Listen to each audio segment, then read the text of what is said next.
India and Russia signed a new military agreement during dictator Putin's visit to New Delhi, which significantly changes the United States' approach to the Arctic. In particular, India and the Russian Federation are establishing cooperation in the Arctic Circle, where the Russian dictator Vladimir Putin is amassing troops, nuclear weapons, and attack submarines. The new military agreement will grant India access to Russian naval ports in the strategic Arctic corridor connecting Europe and Asia. Russia will also help train Indian sailors to operate in polar waters, which is why India is leasing a submarine from Russia. Putin is also offering India larger discounts on Russian oil as purchase volumes have fallen sharply.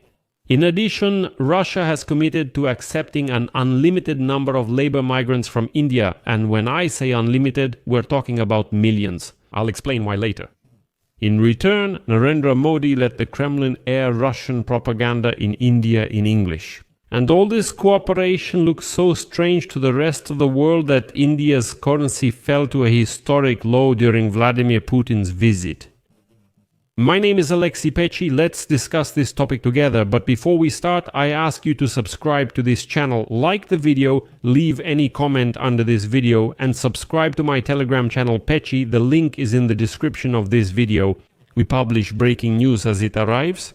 If you want to support the work of this YouTube channel, you can do so with any donation or paid subscription using the links and details in the description of this video. I would appreciate any support from you. For the past 2 days, Vladimir Putin has been in India trying to persuade Narendra Modi to befriend him, and although something resulted from this, it had costly consequences for India. What is this about? Indian Prime Minister Narendra Modi signed a new military agreement with Putin, which will give New Delhi access to Russian naval ports in the strategic Arctic corridor connecting Europe and Asia. Russia will also help train Indian sailors to operate in polar waters. The parties reached the agreement during Putin's 2-day state visit to India, where the Russian dictator is seeking support despite United States pressure on Delhi. The head of the Kremlin said that new logistics routes are being created in the Arctic between the two countries to strengthen their alliance. I would like to note that before Putin's visit, the Russian State Duma ratified the mutual exchange of logistical support. This is a key military agreement that gives India access to Russian naval ports along the Northern Sea route between Europe and Asia, from Vladivostok to Murmansk. Putin stated that cooperation within the framework of the Northern Sea route, the North-South International Transport Corridor, and the Chennai-Vladivostok Maritime Corridor will accelerate thanks to this agreement. In other words, Putin is tying India as closely as possible to the development of the Arctic. And here, experts are warning about a real danger. The current situation indicates an escalation in the struggle for control over the polar region. Russia's valuable northern fleet and part of its nuclear arsenal are based on the Kola Peninsula. And Putin is trying to gain full control over the Arctic in order to block the West's access to key sea routes. For India, this is a chance to strengthen defense and economic ties that are independent from pressure by the United States.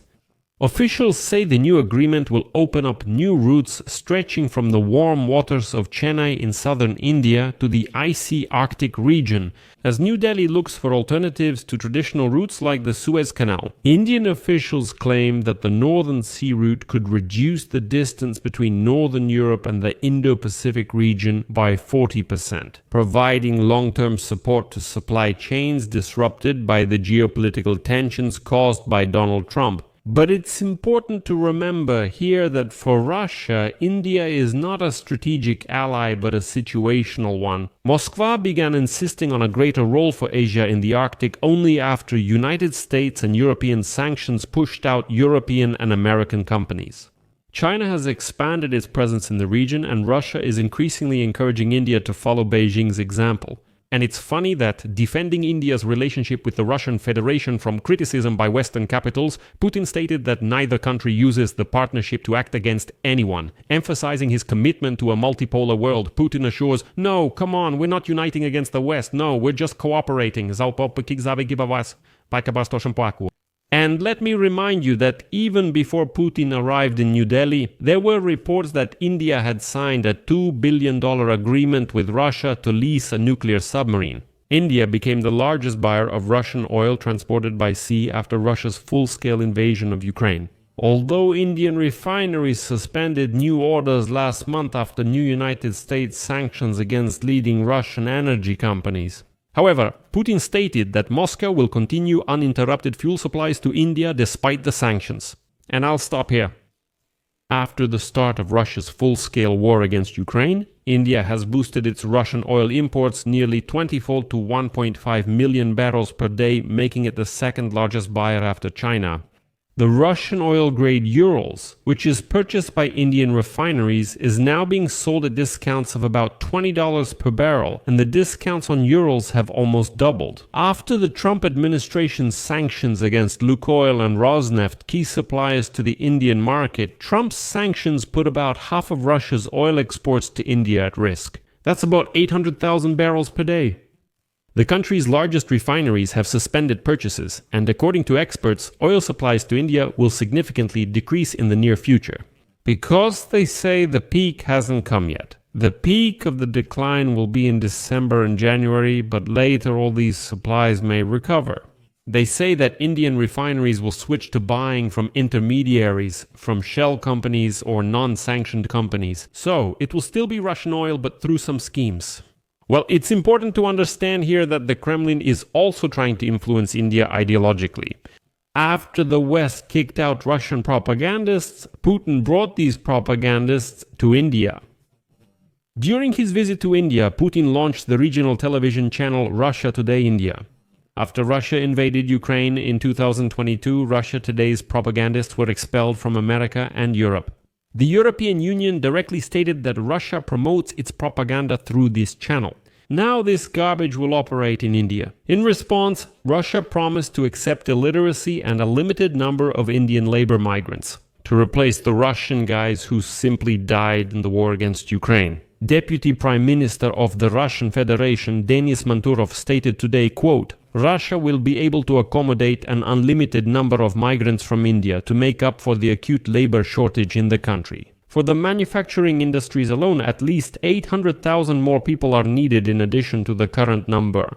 Russia's trade sector faces a labor shortage of 1.5 million, which could be filled by Indians. This also applies to the service sector and construction. I think we have an area for cooperation. Well, in short, this Manturov, to put it bluntly, says we'll keep sending people from Uvadoros to war as cannon fodder, let them die there. We don't care about these Russian guys at all. And instead of them, we'll be bringing in millions, literally millions, he says. We'll be bringing in Indians, let the guys work, earn money and live their lives.